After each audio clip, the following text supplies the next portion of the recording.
Let's leap over to this because this is fucking, I'm going to talk about embarrassing. Holy God. Trump economist predicts wonderful things to celebrate.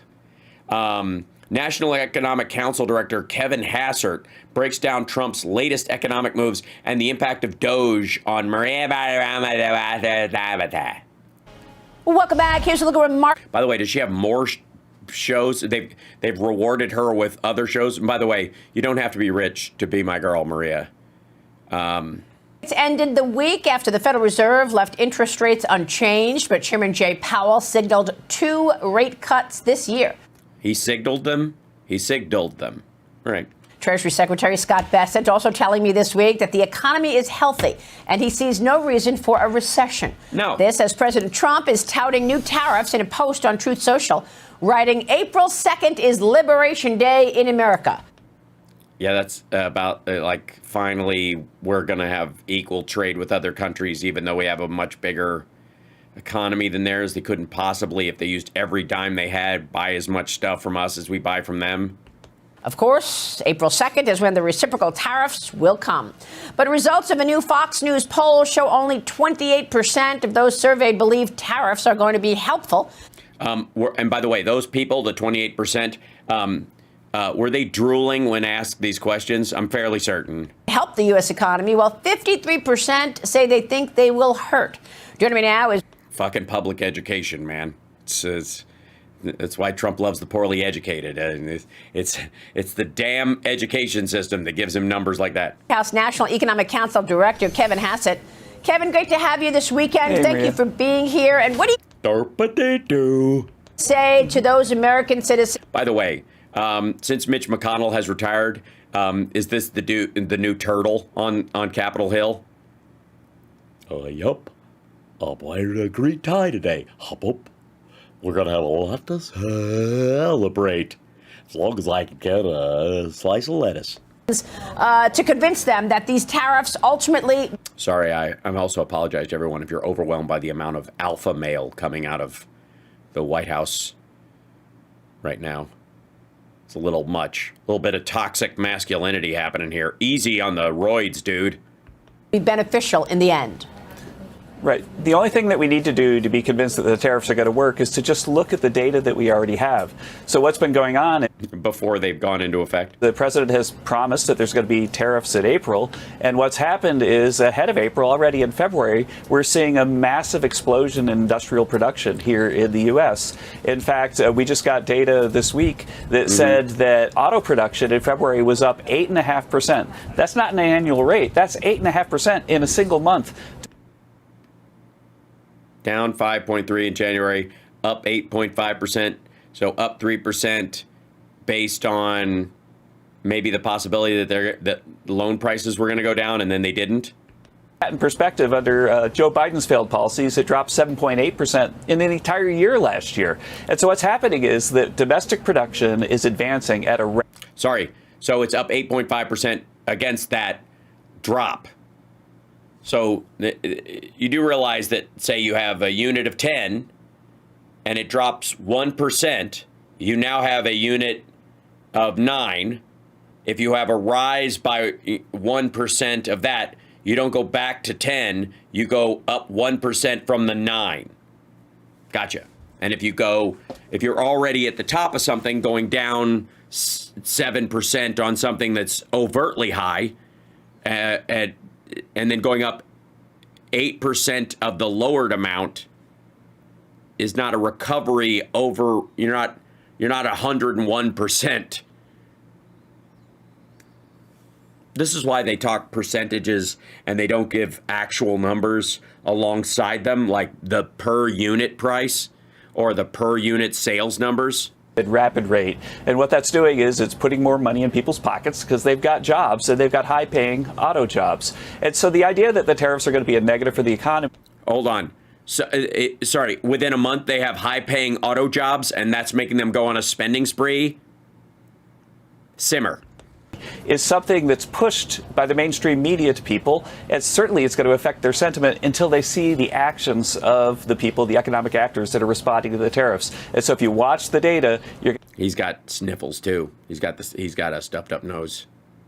You can hear it. I can hear it. Have really, really wonderful things to celebrate. So we have to wait and watch. But I guess, Kevin, we are now entering what's called pre-announcement season, where we hear pre-announcement season. So we're before the announcement of the thing that isn't happening when the announcement happens, but will happen later after the announcements. So, aren't we always in pre-announcement season then? pre-announcements from corporations who are about to report their first quarter earnings. The quarter is almost over, and this week we saw FedEx plummet. FedEx saying that the parcel delivery company is lowering its full year guidance for a third consecutive quarter. They're citing inflation and uncertain demand for shipments because of the uncertainty around tariffs. Yeah, that, I don't know if anybody, look at Friday. Fuck me. Look, what is that? Jesus Christ. That was like, oh, we got some bad news today. That must have been the earnings call. What do you want to say to some of these companies like a FedEx or even Nike? Nike also worried about tariffs. They all have the same fucking number. They all have the same drop. Friday for the earnings call? Is that what it is? Or this is maybe that's the end of market on Friday, and this is just the weekend sales over the course of it. But Jesus Christ, I mean, maybe extend it out. Is this weekends with Maria? But no, this is her other show. When the fuck is this nonsense? Wall Street, right? When is this nonsense on? Obviously getting products from China. And, we may see these companies be forced to raise prices. So what about that? The pre-announcement season seems... Yeah, no, everybody dumped on Friday, I guess. Beginning in an ugly way, Kevin. Well, there are going to be a lot of really big positive stories. Yeah, they're going to be. We're in pre-announcement of the big positive stories, but just count on them, bank on them. You can invest in companies that are shitting the bed right now, and you won't lose money. Seasons as well. But the thing to think about the data, and this would be something with regard to FedEx. Yeah, in regard to gulp. Maria, I remember you came down to Washington for the inauguration, right? Do you remember how cold it was? It was Absolutely. Crazy cold. Yes. And so in January and February, there was unseasonably cold weather. And I see. So, okay, we'll just go back and look at FedEx's January and February numbers every year. And I guess there's a big drop off whenever it gets super cold. They haven't been around that long, so we won't be able to track that data, I guess. An unseasonably bad flu season, and all. What? Sorry, what? Excuse me, Mr. Plandemic. Flu. Get the fuck out of here. What flu? What are you working for Big Pharma now? You want us all to get the jab for the economy? The data releases talk about the January and February, which we, by the way, more or less inherited from Joe Biden because our policies weren't even in place then. And so I think that there will be perhaps some negative earnings. No, people stopped buying things because they were concerned. They all rushed up to buy a bunch of shit right up to Trump's inauguration, figuring that his tariffs would make equipment and other shit more expensive, and they were right. Prizes for people who had to move stuff around like FedEx in a season where there's really, really bad weather and lots of flu. Yeah, the economy was snowed out. Thanks, dummy. The fundamentals of the economy are super strong. They are super strong, which is like stupid and strong together. They were super strong. They're like super strong. Isn't that what Hegseth yells before he lifts at the gym? I'm super strong. And lots of flu. But the fundamentals of the economy are super strong. We're seeing industrial production skyrocket. Like the number this week is the highest ever, Maria. Look, you also have companies. Well, that was an edit. Wondering if they're going to be the next company to face a government contract that is being eliminated. You saw what happened to Accenture. But that brings me to the Doge cuts and you and your colleagues looking under every rock to try to figure out where the waste, fraud, and abuse is. What have you learned, Kevin? Yeah, I got to say that as the National Economic Council director, one of my jobs is to coordinate the economic policy activities of the economic cabinet agencies. And I've been meeting. Sorry, I apologize for everybody who had to hear that. All the dick shriveling and vaginas drying up that just this kind of language causes. It's rough. You'll recover. Don't worry. I mean, it's already dry as far as information and delivered in this weird turtley fashion. It makes it even worse. I apologize. Having regular lunches with. I mean, I don't know why honest to God, they don't have Kid Rock running around in the background on a riding lawnmower that, has got flame coming out of the back of it that has Trump flags all over it. I mean, that would spice this shit up. Cabinet secretaries and going into what's happening with them. And I just met with Kelly Loeffler at the Small Business Administration yesterday or the day before. Yeah, one of those days. I mean, it doesn't really matter. And what we were looking at was just all the bad loans that the Biden people were shoveling out the door. And there were really incredible horror stories of big $1 million loans going to people who are more than 100 years old and $1 million loans going to people who are less than 10 years old. And yeah, well, then name and shame. I guess those are illegal, and you've got proof of those, and you'll be getting that money back.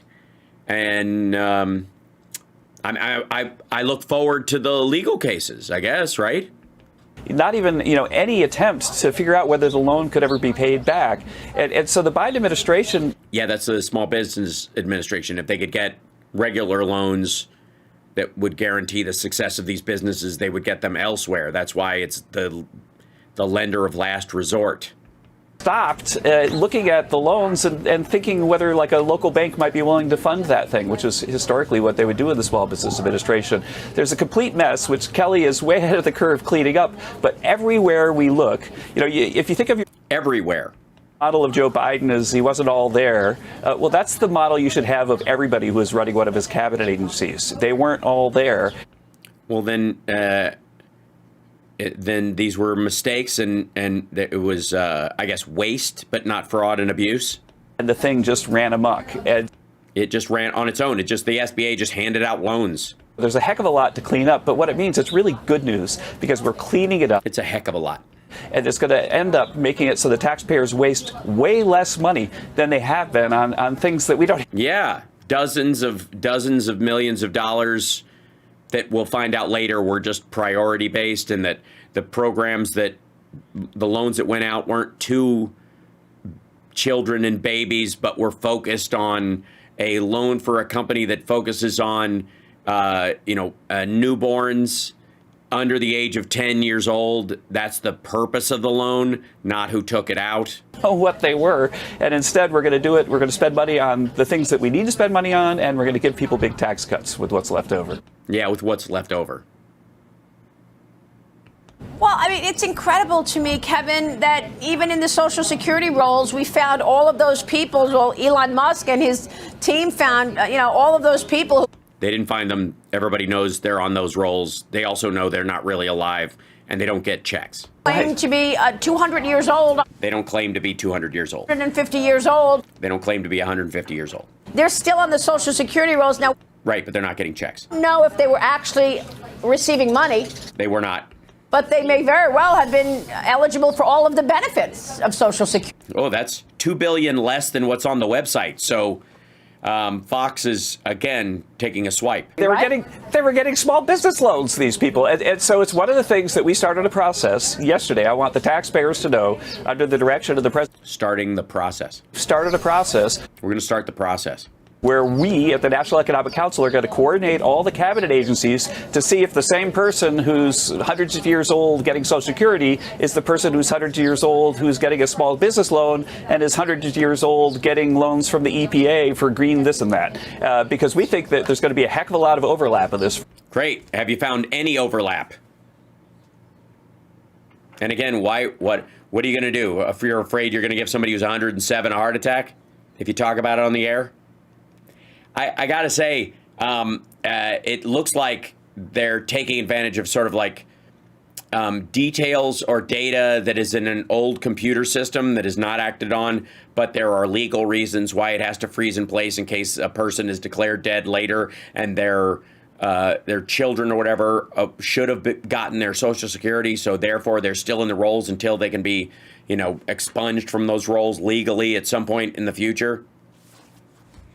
Just saying. And I think in the end, there'll probably be referrals to the Justice Department. Great. Why in the end? Why do you need more than one overlap?